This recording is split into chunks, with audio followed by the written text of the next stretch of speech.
It's like, don't give yourself that luxury of having an excuse to not go after things that you want to pursue. Do not give yourself the luxury of staying complacent in the place that you're at that you don't want to be in so that you can go over and pursue the things that will bring you into the greatness that you were meant to be in.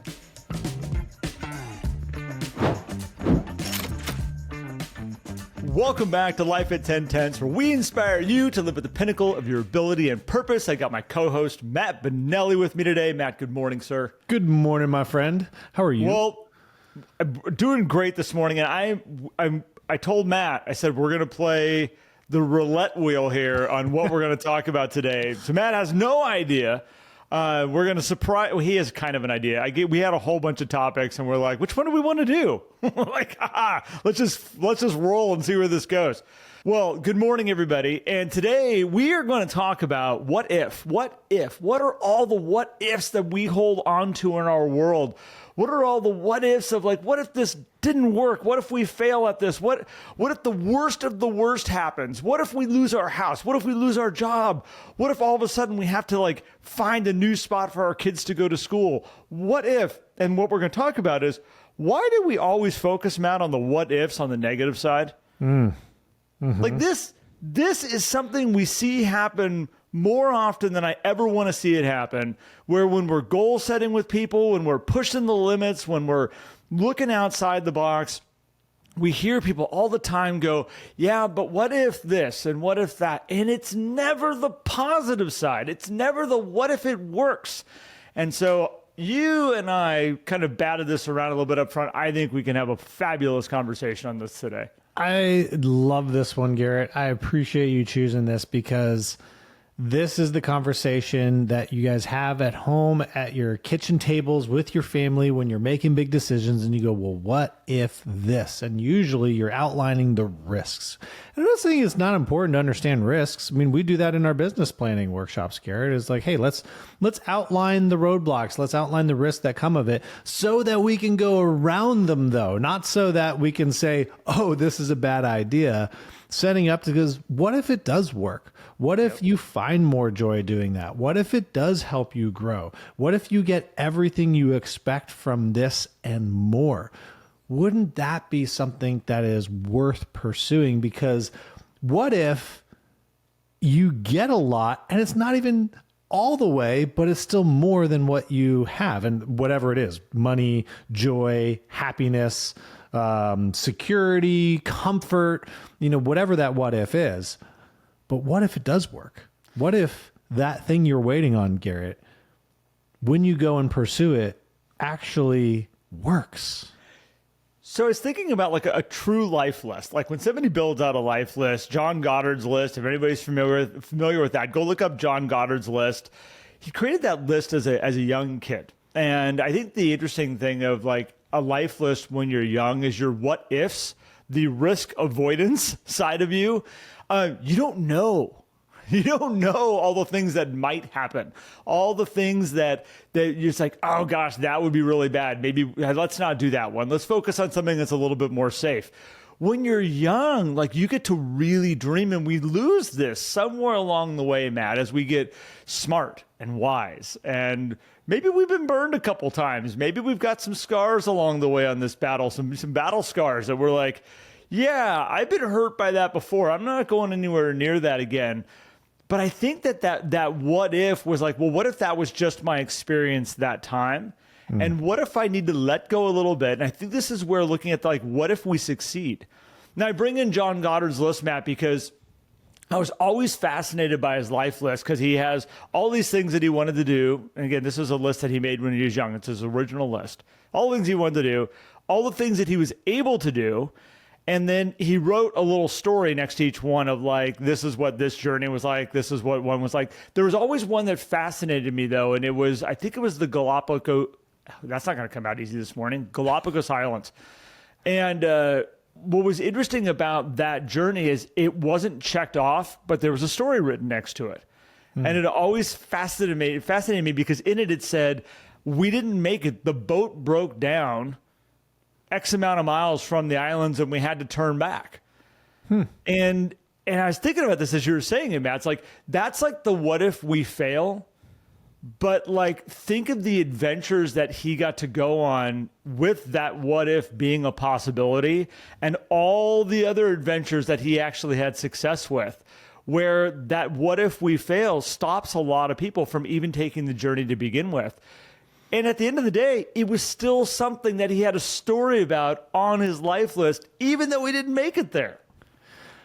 What I love about this too is I think it highlights that a lot of times when we look at what if now, we're looking at what if this moment, not a full on like worst case scenario, because like with something like that, it's like, well, what if we don't make it? Oh, well, then we got to have a really fun, awesome boat ride, where, in life too. And when you're making decisions about your business, it's like, well, what if I transition over to this? Well, okay, maybe it doesn't work. Right. Yeah. Then what is the worst? You and I are fans of Tim Ferriss as well. And he has that whole fear setting exercise that he does of just like going in and saying like, well, what really is the worst? Like, you're probably not going to die. Most of these decisions that we go, what if, like, you're probably not going to die. So that's a good thing. Like, we're already like, hey, we're starting with worst case scenario. We're still above ground. This is wonderful. And then it's like, okay, well, then can you pivot back, right? If you're thinking of a job change, it's like, well, what if that job doesn't work out? You don't like it as much as you thought that you would. Well, you could go back. We had this conversation with somebody the other day, you and I independently, somebody in Mood Brokerages, and it's like, oh, what if I made a bad choice? Well, what if you just go back? Oh, yeah, I guess I could do that. It's like, yeah. What's the worst case scenario? You have a little egg on your face. You have to kind of walk in and be like, hey guys, I tried it. It wasn't what I thought. It wasn't the situation I thought I needed to have in my world right now. That's like the worst case scenario in that situation. Yeah. And I think your whole piece of like, we're probably going to be above ground. Okay, so let's not worry about that. But there's so many what ifs, worst case scenarios that as you start to go like, well, what if this were to happen? Okay, well, what if it did happen? Like, what is the worst thing that would happen around that? And it's like, well, I'd have to start over. Okay, perfect. I would have to maybe go and take a different path over here. Well, it's okay. It's like, there's so many times you go down all those pieces and you're like, but what's the likelihood of that actually happening? Yeah. And having to talk through it, Matt, more often than not, it's like, it's not likely. Like, it's actually really unlikely that that's going to happen. Well, and then once you pave it out like that, it's like, well, what if you never even have to see that path because what you're doing is so successful, so enjoyable, so amazing that you never even see the negative side of what if? Because we do forget to bring that in.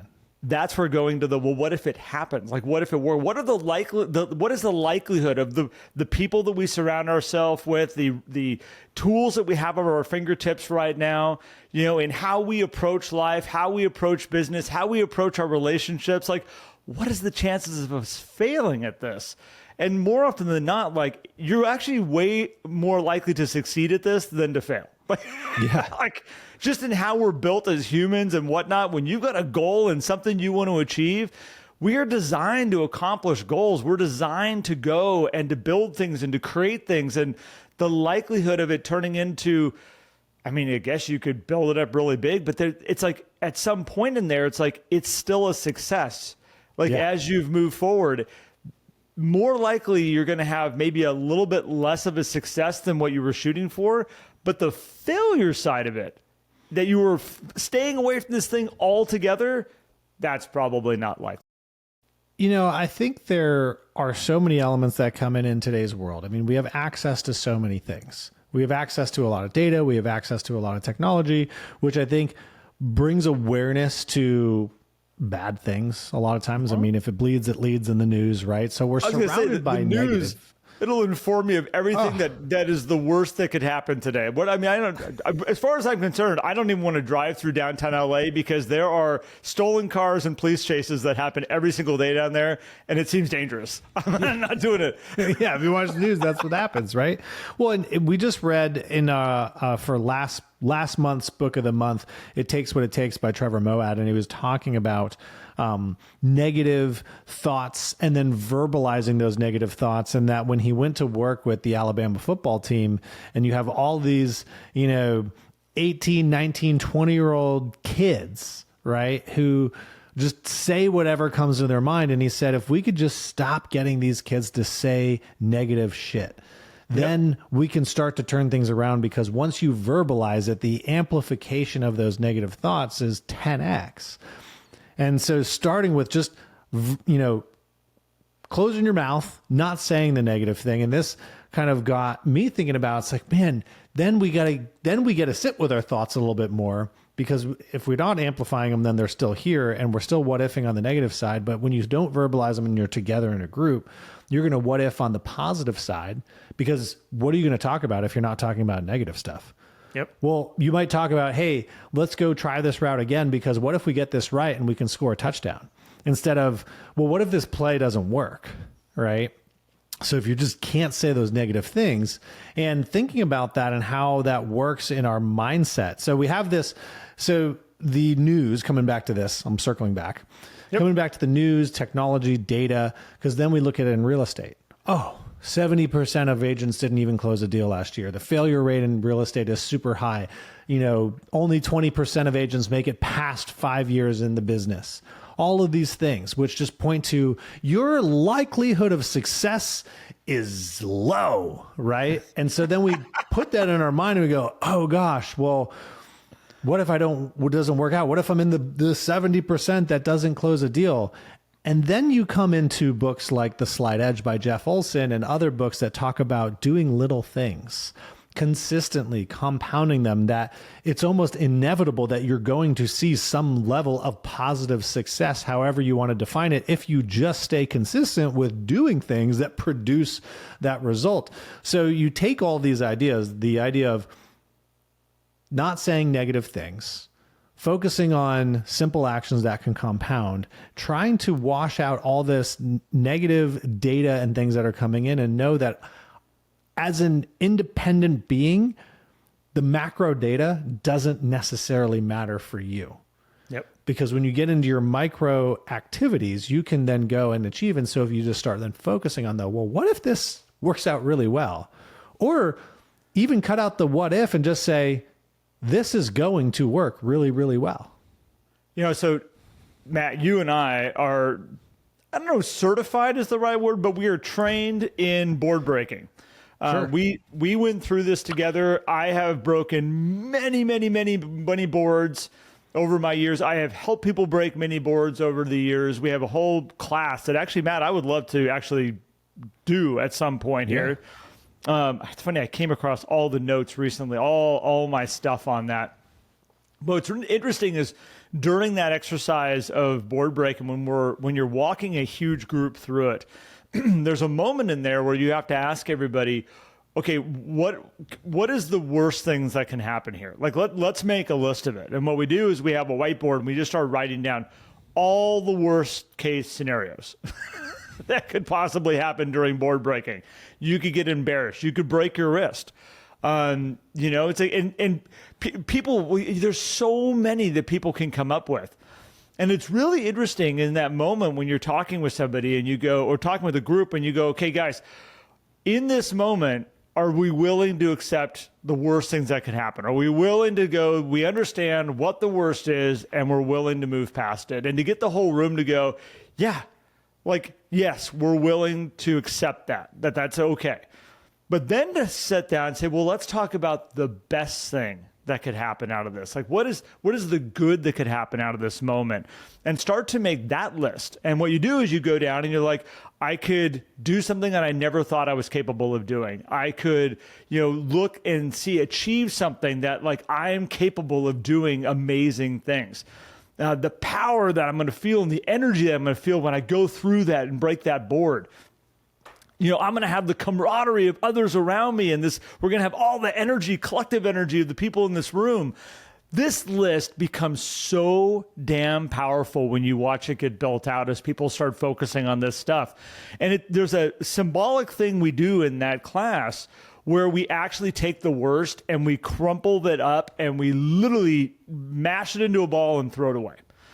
And this is a symbolic ritual that a lot of people don't do. We're actually more focused on don't acknowledge it, don't say it. Like, oh, if it comes into my mind, the what if of the negative, just block it out. Just forget like I said it. And it turns into that, like, don't focus on the purple elephant. Like, it comes into that type of scenario. And the best thing you can do is remove the purple elephant from the room. The best thing you can do is crumple it up and say, okay, that's gone. We don't need to worry about it anymore.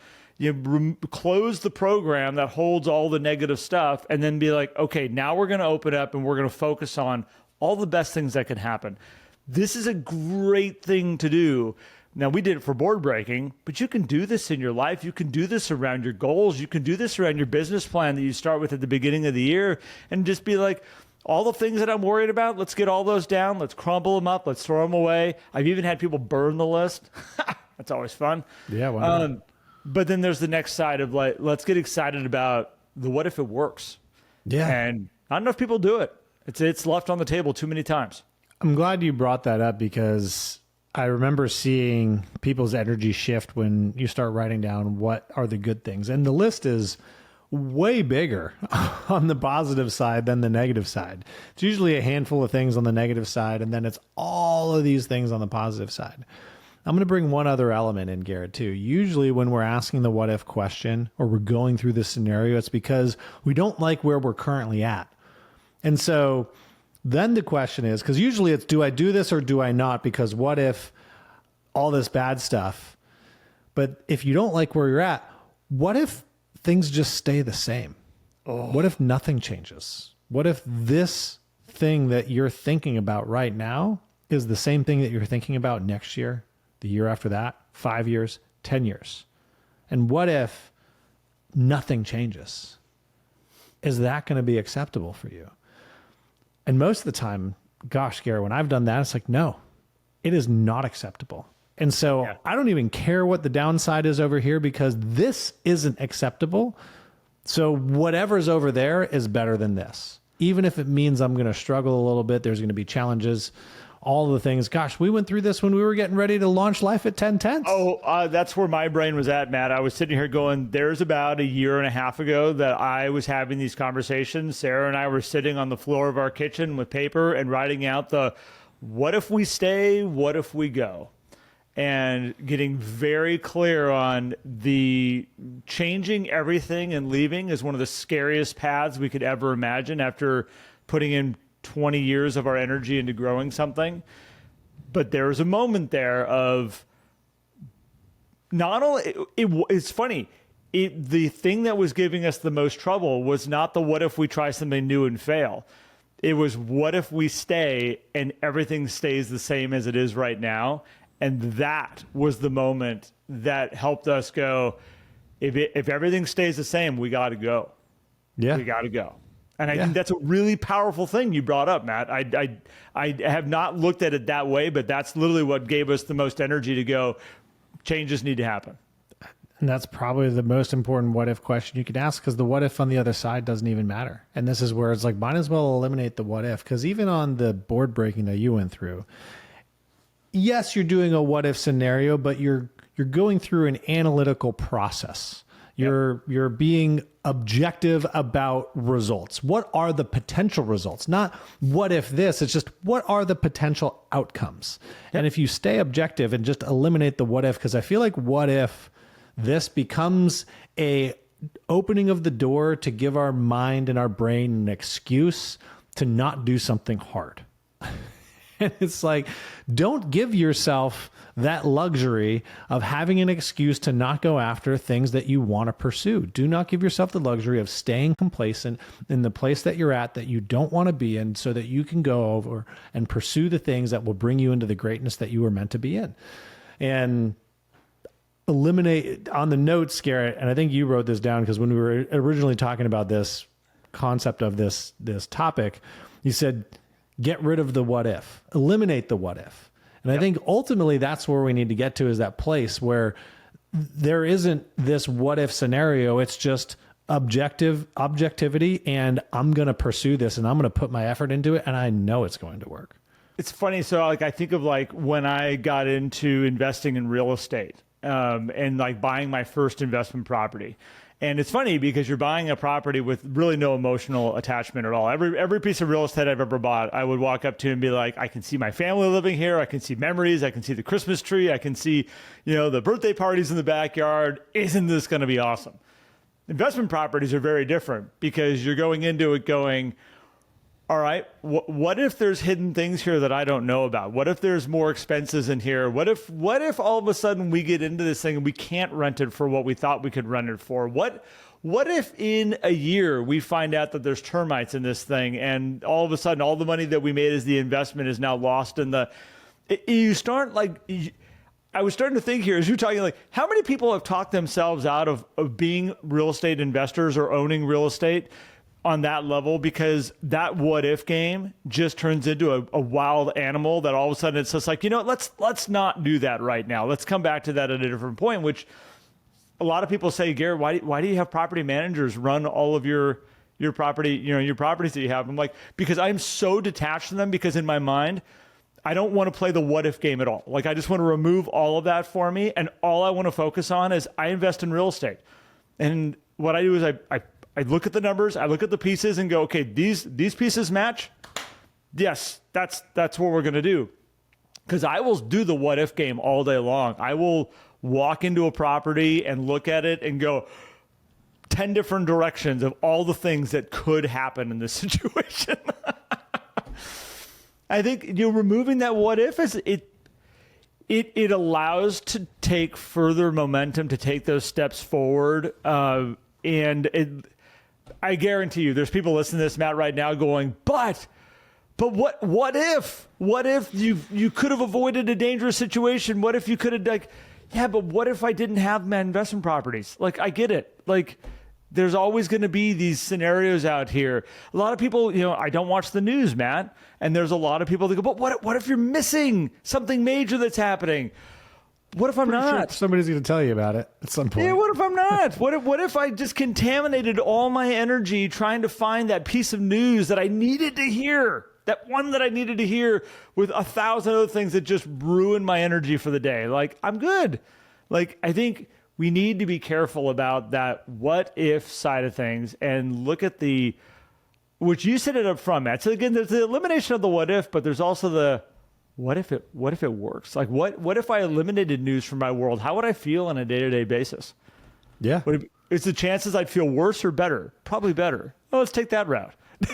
Better sounds good to me. Yeah, better is good. I think, a lot of this has to do with certainty too. We crave certainty, and with advancements in tech and industry and all this stuff, there's just more predictive things that we can have. And we also have other people's experiences that we can learn from. And so we can kind of go forward on certain things with certainty. That's where people say, look at the results we're able to get with this. And I think there is a level of comfort we also need to get with, there is some uncertainty. Like, I don't know exactly what tomorrow is going to bring. I kind of know when I look at my calendar, I'm like, I'm pretty sure that's what it's going to be. Could something crazy happen? Yeah, something crazy could happen, but I'm pretty sure I'll be here tomorrow morning podcasting with you, Garrett, again, and we'll be going through some team meetings. I'll be going through some other things tomorrow. I'm pretty sure that's what's going to happen. Am I 100% sure? No. And am I comfortable with that? Absolutely. Yeah. And we got to get to that level of comfort of like, hey, I'm going to work on the things that I can do today to produce a potential result tomorrow. And if you focus on that, then you can eliminate these what ifs and move yourself in the direction that you want to go and know that the path is there. Well, and if it's not there, you're going to pave it. Matt, looking at that side that I brought up a little bit ago about the best and the worst kind of scenario. Yeah. I think something we should all try. I'm going to encourage all of you to try this. Take something like exercise, whether you're doing it or whether you're not doing it, and say, okay, having exercise in my life, like, let's do worst case scenario, like all the things that could happen by not having any exercise in my life. Now let's look at the best case scenario. What would happen if I had exercise in my life? Use this as a way to go, okay, I want to move in the direction of the things that are going to bring the great stuff into my life. I'm going to focus on all the positive stuff, because believe me, there's a side of me, and I need to have a better routine with exercise, Matt. You are like on point with it, and I like dabble around exercise. It's something I need to be way better at. But it's one of those pieces, like, as I'm saying it, like, I have this thing of like, okay, there's like the actual process. And I think what stops me a lot of the times is like the actual getting ready to exercise, having all the stuff, the running shoes, the things. It's like I just go blah, like, okay, I'm over it. But there's the other side of like, well, what's the best thing that could happen? I know I feel better when I'm working out, I'm taking care of myself. I know I sleep better. I know that I have better energy for the people around me, even though I have pretty high positive energy to begin with. But all this stuff gets amplified up. Now do the same thing with social media. Having social media in your life, and go down and say, okay, so taking it out to having it in. What's the best case? What's the worst case scenarios that happen around this? I guarantee you're going to go down through all of that, and the list of like having in your life to not having in your life, like what would be better for you. You can very clearly see the list side that's going to be like, okay, not having it, more free time to work on hobbies, more time to spend with the people that I love, more present with the people that are around me. You know, I always find my energy's higher when I'm not looking at the screen. Hours after, I can look back and be like, why am I drained right now? Like, why am I? Oh, it's because I spent time sitting on my phone doom scrolling. These things, is it doom scrolling? Is that? Yeah, that is it. All right, there we go. So again, I would encourage everybody, like, this is not the elimination of the what if, but it's honing in the what if to let's look at both sides of the equation and making decisions. Yeah. Changing an office, bringing things into your life, taking things out of your life. It's good to find the things where you can go and say, okay, what if all the best of this happened for me? And can I use that as a way for forward momentum to make changes right now? That's the opportunity that sits in front of all of us. But a lot of us just put blinders on and we focus on what the worst case scenario is. And that's usually because we're risk avoidance. We're trying to figure out how to protect ourselves. Yeah. It goes back to us being cavemen, by the way. Like, this is stuff like deep in us, making sure that we're going to be safe. We crave comfort, and it's easy to have it today. And I think, let's work towards getting out of that to pursue the things that you want to pursue. And that's a big reason why we do what we do, Garrett. I mean, it's funny, like, this episode is fun because it at a core, it's also what we love to share and do with the people that we get to serve. And be like, how do we help you get from this spot where you're going, what if, to moving in the direction that you want to move, even if there is some level of uncertainty on what that might happen. And I think, and that's why we talk about getting clear on your mission and your vision and all these things. But even if that is cloudy and we're not really certain, let's take a step in the direction that you know. You're not Alice in the Wonderland going, I don't know where to go. You know which path. You're getting called, you're getting pulled, you feel the magnetic energy going this way, and you're just taking a step the other way because you're like, it feels safer. But you know you should go this way. Take that first step. You can always step back if you need to, but take that step forward, because I think you'll be a lot happier. Well, you said it first. I think to take that step forward, you need to ask yourself, what if it worked? That's what ended us, Matt, you and I up here, was like having a moment of, what if we were able to bring this together? What if we were able to take all the elements that we really loved of what we were doing before and bring it to a higher level and have some fun with it? That was the what if here. And believe me, there are safer routes that we could have taken. Oh, absolutely. But now we look at this a little over a year later, which feels like it was just yesterday. And I am so incredibly proud and excited of what we've been able to build and the people that have come into our community. At the time that this podcast comes out, we've wrapped up our 21-day accelerator, or at least the live portions of it. And even just going through that, Garrett, and seeing all the cool stuff that's coming out of there, I'm like, yeah, that step over a year ago, that was worth it because of all the things that are happening today. And I'm like, now I'm confident too. Not that I wasn't confident then, that like we're also on a trajectory where it's just going to continue to grow and grow and grow and grow, which is just so awesome. And so if you guys haven't taken that step yet to join in to see what we're doing inside Life at 10 Tenths, inside of our community. If you've listened to the podcast for a long time and are like, what could I do more than just listen to this podcast? We have options. We have incredible options. You can just go download the app and then start interacting underneath our podcast episodes right inside our community. That is free. You could join the inside track where you get mindset videos, win the morning prompts, a lot of other stuff, that bonus content that Garrett and I put out there to help you kind of go deeper on things just like this. That is completely affordable. And then we have our 11 circle, which is our group coaching, where we get to go deep every week with you guys. Group coaching every single week. We also have co-working sessions. We have workshops. We bring in guests from time to time. It's an amazing experience, and the camaraderie in there is also incredible. We also do one-on-one coaching like we always have, which I know many of you know about. And so any of those things, reach out to us. Go to lifeat10tenths.com to learn about that, because that was our big what if over a year ago. And we decided to what if on the positive side. And if you guys want to see what that's turned into, we'd love for you to come in and join us. All started, Matt, with you and I sitting on my back porch, just whiteboarding out what if. Yeah. What if? And then we started coming up with some crazy names and fun stuff like that. And here we are. It's amazing. It's amazing. Well, Garrett, I appreciate you choosing this topic, my friend. Great episode. Appreciate all of you for listening and tuning in.